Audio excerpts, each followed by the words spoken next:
want to share a few tips with you. We went camping a few weeks ago. Hopefully you go back and watch that video. We had a lot of fun. But I wanted to share a few tips with you if you get to go camping with your family. A couple of coworkers of mine, once I was talking about our camping trip, they said, hey, next time you go, you need to try this, you need to try that. And I thought, man, those are really good tips. I need to share those with people. Because if you're like me, we want to go camping, but we only get to go maybe a couple of times a year, and we don't want to have to spend a lot of money on a lot of equipment and a lot of things. So camping should be cheap, easy, fun. It shouldn't be a hassle. You should want to go camping. You should be able to enjoy it. So a few quick tips that I want to share with you. We went in a tent, and you always want a barrier under your tent. I don't care if your tent has a good floor, but if you're sleeping on the floor of your tent, you want a barrier. Tarps are the way to go. Get you a tarp. Our tent, we've got a whole family. We've got a family tent. I actually got 2 of these tarps and laid under the tent. It creates a moisture barrier. It actually creates another layer. Anytime you can create extra layers between you and the ground, it's going to create as an insulation, and the floor of the tent won't get as cold at nighttime. So tarps are the way to go. They're very inexpensive. They're very cheap. You can go to somewhere like Walmart.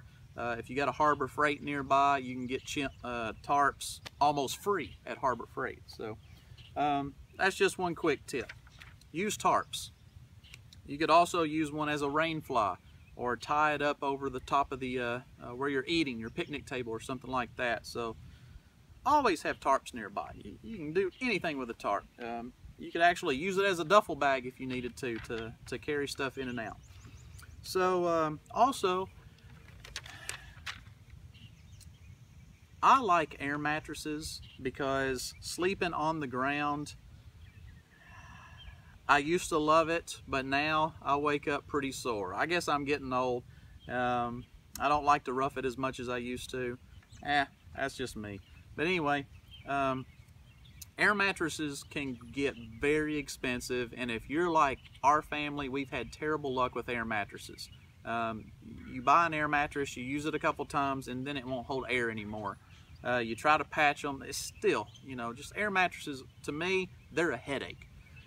So a coworker of mine told me that they just go buy some pool floats. Those cheap little plastic pool floats, you air them up, they're about that thick. You put your sleeping bag on top of them, and you've got 2 or 3 inches of air as a pool float, and that's the way you're not going to be laying on bumpy ground. If there's any kind of tree roots or anything under your tent that you didn't know about, you won't feel it. That creates enough space to where it actually adds a lot of comfort. Pool floats. I don't know why I didn't think about that. They're only a couple bucks, and it doesn't matter if you ruin them. You're only out a couple bucks, but a pool float, to me, usually will last 10 times longer than a big expensive air mattress, and they're a whole lot easier to transport and throw in your vehicle and stuff like that. So I just thought that was a wonderful tip. Who'd have thought of pool float? Also, if you have a cooler, always recommend 2 coolers, one for your drinks and one for your food. You're going to be opening your drink cooler a whole lot more often, so it's gonna warm up quicker. So separate those items out. Also, a friend of mine from church told me this quick tip.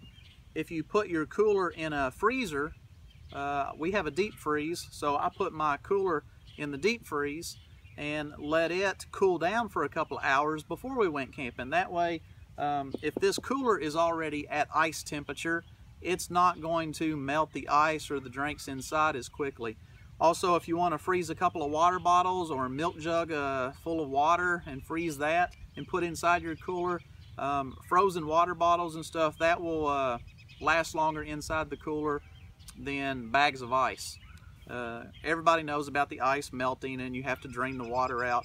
Well, if you put some frozen water bottles in there, they act as blocks of ice, and then once they thaw out, hey, you got a bottle of water. So that's another thing to think about. We don't have expensive coolers. We don't have those nice Yetis or Arctic coolers. We've just got these cheap coolers, so cool them down first. They'll last a whole lot longer than they normally would if they were at room temperature. Also, at nighttime, it's hard to kind of see sometimes your tent stakes or your tie downs. It'd be very easy. This happened to us the last night of us camping. One of our children tripped over where one of the tent stakes were. They were walking into the tent, didn't see it. 50 cents a piece at Dollar General. Get some glow sticks, put them around your tent stakes outside, and you won't trip. Also, these are amazing if you're just going camping and you've got kids. They'll have something at night to help them as they're seeing inside their tent, or if they have to get out in the middle of the night, go use the restroom or something like that. Hang one up in the top of your tent as a night light. They're amazing, 50 cents a piece. For $1, I got 10 of these. These are little tiny glow sticks here. I thought, hey, I'll try them out. They actually worked really well. They're not nearly as thick and bright, but I was pleasantly surprised for $1 getting 10 of these. And if anything else, your kids have a nice little toy to play with when it gets really dark. Also, again, a lot of families may be watching this, and if you're out camping with kids, come up with a scavenger hunt. Have them hunt for certain items, maybe something that lives in a tree, something that come off of a tree, like an acorn or a seed. Try to identify which tree it came from. Snails, centipedes, anything like that, birds. You can try to have them identify, find something with 6 legs, find something with 8 legs, find something with no legs. Maybe you don't want to do that, but maybe you do. It actually gets the kids excited about hunting for stuff. So they're having fun, they're playing a game, and at the same time, they're learning about nature, they're learning about their surroundings, they're learning about things that maybe they would have just not even thought about, just looked over, but now they're being more detail oriented. So that's just a quick tip of something to do with your family to get your kids kind of aware of what's out there around them when you're camping out in the woods and forest. What else have we got in here? We have a Coleman camp stove.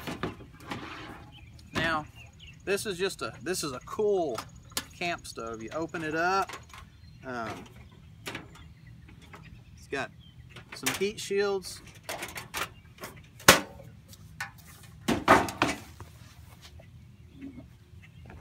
You put this in the hole, turn the gas on, and you got 2 little gas burners.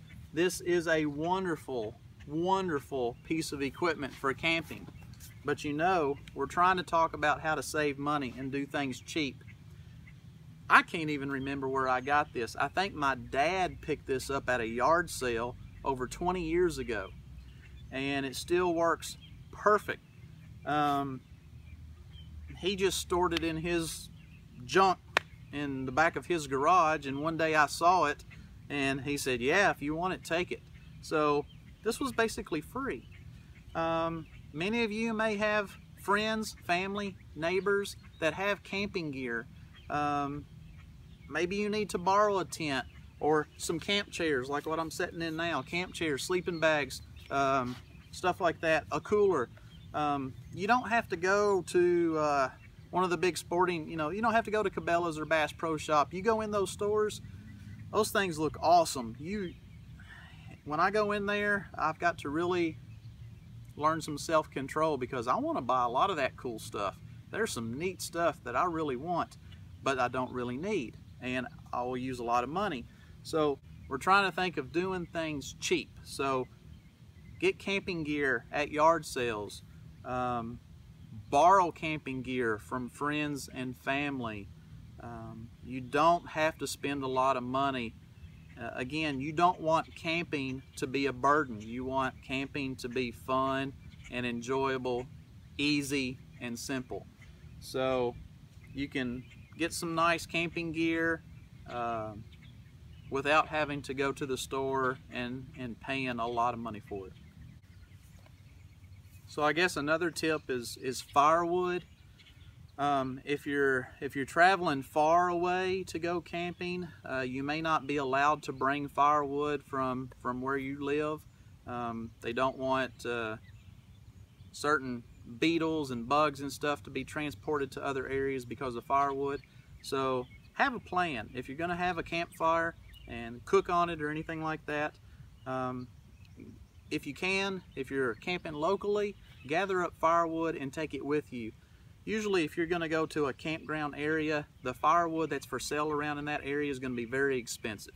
And if you're going to a popular campground, people are already going to be out in the woods gathering up any of the loose wood they can, so there may not be much to find. So plan for that. Just make a plan ahead of time if you're going to have a campfire, that you're going to have firewood and it's not going to cost you any money once you get there. Another tip would be bring some duct tape. You can always use duct tape for any kind of... Duct tape's just the universal. If you need it, you got it. I'm sure many of you watching this have thought of dozens of other tips, and that's great. That's what we want to do. We want to spur some conversation, so put it in the comments on the video. Think of some tips. We just want to share this as a community. You don't have to take my advice. Share your own advice, and let's just share this with each other. Make camping fun. Make it simple. Make it cheap. We're all about doing things that don't break the bank. Thank you guys for watching. Hope you've enjoyed it.